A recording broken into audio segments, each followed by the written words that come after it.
किसानों के प्रदर्शन के कारण दिल्ली के बॉर्डर इलाके में इंटरनेट सेवा बंद किए जाने के खिलाफ सुप्रीम कोर्ट में अर्जी दाखिल की गई है।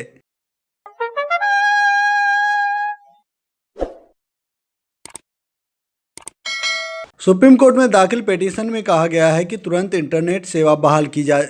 आपको बता दें, लेटर पिटीशन में 140 वकीलों ने सुप्रीम कोर्ट से कहा कि इंटरनेट को सस्पेंड किया जाना कानून की नज़र में गलत है।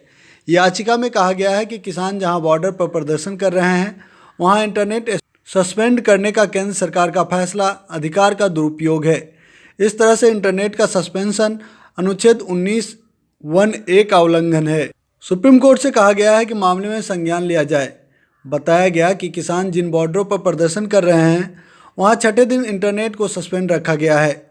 किसानों की आवाज़ को बंद कर दिया गया है और मीडिया की ओर से सरकार की नैरेटिव फैलाई जा रही है। इस तरह से देखा जाए तो संवैधानिक मूल्यों पर अटैक किया गया है। सुप्रीम कोर्ट को लिखे लेटर पिटीशन में अनुराधा भसीन बनाम केंद्र सरकार के मामले में दिए सुप्रीम कोर्ट के फैसले का भी जिक्र किया गया है। इस फैसले में कहा गया था कि इंटरनेट की पहुंच संविधान के अनुच्छेद 19(1)(a) के तहत मिले मौलिक अधिकार में शामिल है, यानी इंटरनेट सेवा अभिव्यक्ति की आज़ादी का पार्ट है।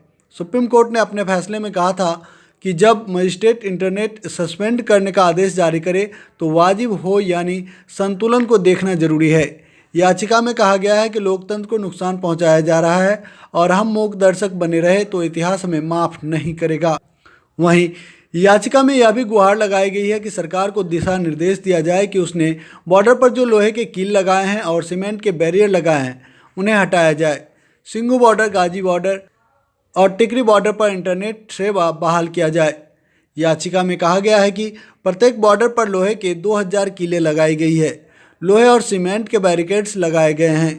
किसानों को मूलभूत अधिकारों से वंचित किया जा रहा है और यह अनुच्छेद 21 के तहत मिले जीवन के अधिकार का उल्लंघन है।